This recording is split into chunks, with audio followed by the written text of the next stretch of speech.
Salut! Je reviens aujourd'hui pour une vidéo sur les prénoms. Je vais te parler aujourd'hui de certains trucs auxquels il faut penser quand tu choisis le prénom de ton enfant. Des choses qui te viennent pas forcément à l'esprit parce que t'as un coup de cœur, parce que tout et n'importe quelle raison, voilà. Après, je tiens à dire que si t'as quand même envie de bafouer ces pseudo-règles, vas-y, genre j'ai pas besoin de rappeler que évidemment le prénom ça se fait soit au coup de cœur, soit par tradition familiale, j'en sais rien. Toutes les raisons que tu veux sont les bonnes. Mais si t'as peut-être besoin d'aide pour te dire ah ouais mince j'y avais pas pensé avant, eh bien cette vidéo est faite pour toi. J'ai partagé ça en 8 points et cette fois-ci normalement je devrais pas me perdre dans les numéros, il n'y en a que 8. Le 8e point que je vais vous dire pour moi est le plus important. Voilà, j'ai fait dans cet ordre pour que vous restiez jusqu'à la fin de la vidéo, c'est purement stratégique. C'est parti.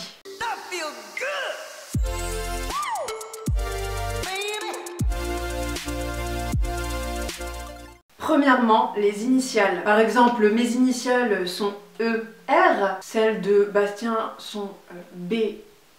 Ça passe, vous voyez, il n'y a rien qui choque. Par contre, si ton nom de famille, mettons, c'est, je dis un truc au pif, Santorini, vaut mieux pas appeler ton fils Samuel. Est-ce que tu captes? Pourquoi?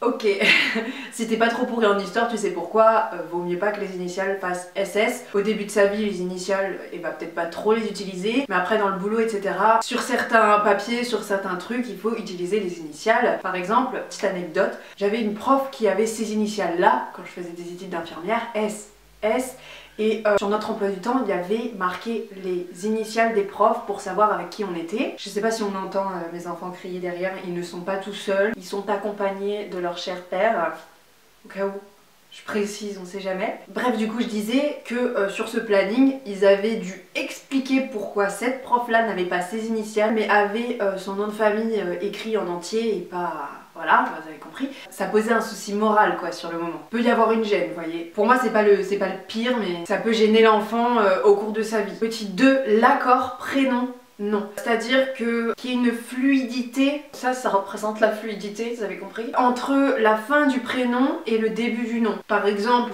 Philippe Poutou, Philippe Poutou. Il y a un peu... c'est un peu laborieux à prononcer, voilà ce que je veux dire quand je dis... fluidité. Alors que Anna Lopez, par exemple, vraiment je sais pas d'où je sors ces noms, c'est fluide. En même temps, qu'est-ce qui ne va pas avec Anna? Et qu'est-ce qui ne va pas avec Lopez? Je me le demande. Troisième point, c'est toujours à peu près le même délire. Les consonances, du coup des consonnes qui peut y avoir dans le nom et dans le prénom. Par exemple, Titouan Tartampion. Titouan, pourquoi pas? Mais si tu t'appelles Tartampion, plutôt pas. Je le répète, si tu t'appelles Tartampion, tu peux appeler ton fils Titouan. C'est ton choix. Après, Quatrième point, la prononciation. Alors ça m'est venu très simplement parce que avec Bastien on avait comme idée de prénom Noah. Noah pour une fille, je trouvais ça joli, je trouvais ça classe et tout, j'aimais bien. Et après en fait, un jour Bastien l'a prononcé et avec sa prononciation à lui en fait ça faisait Noah. Noah comme une noix en fait. Vous voyez? Du coup je me suis dit ah finalement non, alors que c'était presque genre je voulais ça et tout. Du coup, entraînez-vous à le prononcer, entraînez-vous dans des situations de la vie quotidienne et tout à prononcer le prénom de votre enfant. Et si dans votre bouche ou dans celui de votre conjoint, si ça fait un truc chelou, suivant. Cinquième point, les noms à rallonge. Si vous avez un nom de famille à rallonge, un nom de famille composé, Saint-Jean de la Puenta, je dis n'importe quoi, et que vous voulez appeler votre enfant d'un prénom composé, ça va être hyper lourd. Après je dis ça objectivement parce que subjectivement genre j'ai trop envie de faire ça moi. Je sais que nous on a un nom à rallonge et j'avais trop envie de prénom composé et après je me suis dit ouais franchement. Mais si je l'ai pas fait c'est plutôt parce que Bastien il était pas trop chaud. Mais franchement sinon je l'aurais fait. Par exemple Marie-Josée Saint-Jean de la Puenta, moi je trouve qu'il y a un petit truc tu vois. Peut-être pas Marie-Josée mais tu vois un peu l'idée. Ça va peut-être être un peu lourd pour l'enfant à porter un nom aussi long et puis quand il faut remplir des formulaires, qu'il y a des petites cases là. On en vient au petit 6, les prénoms composés en eux-mêmes. J'ai fait un petit lien entre les deux. Alors si vous voulez un prénom composé, il faut bien avoir en tête que l'enfant il sera appelé majoritairement par son entourage avec le premier prénom, normalement. Sauf s'il est trop chum, du coup ce sera plus le deuxième. Si les deux sont chum, bah on le sifflera. C'est une blague. Si tu veux appeler ton enfant Marie-Chantal, la plupart des gens l'appelleront donc Marie. C'est comme si tu veux appeler ton fils Jean-Kévin, bah... Bah du coup là je sais pas. En ce moment il y a beaucoup de petites filles qui s'appellent Lily Rose. Je pense que la mode est venue de Johnny Depp et Vanessa Paradis. J'aime bien, je trouve ça très joli. Après il y a beaucoup de chance voilà, pour que les gens l'appellent ou vous-même même l'appelez quotidiennement plus Lily que Lily Rose. Donc quand vous avez une idée de prénom composé, demandez-vous si vous aimez ce premier prénom seul. Si c'est bon, bah go, y a plus de cas. Septièmement, les surnoms. Ça c'est important aussi. Parce que quand t'as un prénom composé, il y a beaucoup de chances pour qu'on t'appelle du premier prénom. Mais quand t'as un prénom composé ou pas, donc quand t'as juste un prénom, je vous jure ça existe de pas avoir de prénom. La dernière fois, ma pote qui travaille comme infirmière à l'hôpital, elle m'a dit qu'il y avait une patiente, elle s'appelait juste son nom de famille, genre elle avait pas de prénom et vraiment elle avait pas de prénom, elle est allée lui demander, elle avait pas de prénom, donc ça existe. Bon bref, je me suis égarée. Donc pour les personnes qui ont un prénom, il y en a beaucoup, sauf si votre prénom est court et votre prénom correspond peut-être déjà à un surnom, qui vont se voir attribuer malgré eux ou pas malgré eux un surnom. Et ça faut bien se le demander, comment votre enfant va être surnommé avec le nom que vous lui donnez. Par exemple ma mère elle s'appelle Véronique, Véro, après c'est Véronique quoi. Qu'est-ce qu'on préfère? Véro, Véronique.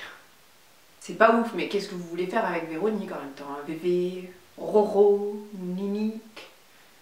Voilà. Si vous voulez appeler votre enfant Mohamed, désolé pour la prononciation exécrable, mais il y a beaucoup de chances pour que ce soit Momo. Bon là, ça passe, hein, ça va.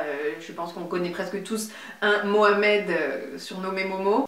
Si vous voulez l'appeler Jean-Kévin, Jean-Jean, Kéké, Vivine. Voilà, donc quel surnom potentiel pourrait avoir votre fille ou votre fils? Pensez à ce que ça peut donner par la suite, c'est important. Sinon, petit aparté, on peut aussi utiliser des surnoms de nom de famille. Ça, je me souviens, ça se faisait beaucoup quand le prénom n'était pas surnommable. Voilà, je sais que le surnom de Bastien, c'est horrible, c'est Baba, ça fait vraiment ridicule, mais c'est resté. Le dernier point, qui est le 8e point, ça fait 9. 8e point, c'est la signification du prénom.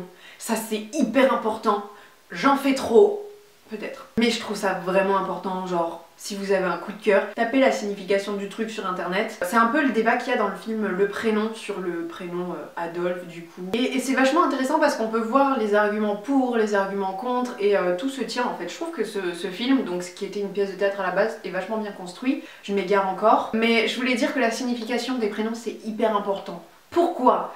Parce que, par exemple, prenons un prénom qui n'en est pas un. Peut-être vous allez tilter, peut-être pas, si vous connaissez pas. Le prénom Mélena. Avant d'être en école d'infirmière, je ne le savais pas. Mais le Mélena signifie diarrhée sanglante. Donc imagine, t'es là, tu veux appeler ton enfant Mélena, parce que ça sonne bien, c'est mignon et tout, mémé. Et quand elle a genre 10 ans, elle dit tiens mais je vais taper sur Google mon nom, je vais voir ce que ça veut dire. Il y a beaucoup de prénoms qui viennent de la Bible, qui veulent dire des trucs vachement profonds et tout. Et là elle tape son nom et elle tombe sur des images qu'elle veut jamais voir dans sa vie, tu vois. Et ben c'est ça le Mélena. Si vous voulez en savoir plus sur le Mélena, googlisez ça. Mais googlisez toujours le prénom de votre futur enfant avant d'être sûr et de le marquer que ça s'inscrivent à jamais dans son patrimoine parce que c'est très lourd. Je pense que vraiment il y a une minorité de personnes qui savent ce que veut dire Mélena, mais une fois que tu sais c'est mort. Bref voilà, c'était mon exemple ultime. Voilà, cette vidéo était plein de jugements de valeur, évidemment c'est que sur le ton de la rigolade. Franchement appelez vos enfants comme vous le souhaitez, même des prénoms chelous. Mais pensez que ça va lui appartenir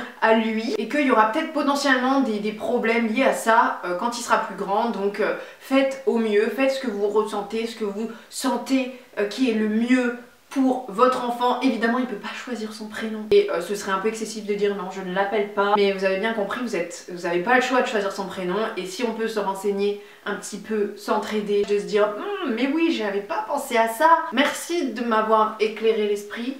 De rien. C'est avec plaisir, mais surtout, c'est sur le ton de la rigolade, c'est pour aider un petit peu pour ceux qui ont envie, et c'est tout. Gros bisous, et je te dis à bientôt pour une prochaine vidéo qui sera plus forcément le dimanche, mais on verra ça, ça va se mettre en place petit à petit, on verra. N'oublie pas de t'abonner, de mettre un petit like si t'as aimé, et de me dire en commentaire tes petites astuces sur ce qui est bon à savoir quand tu t'apprêtes à prénommer un enfant. Salut!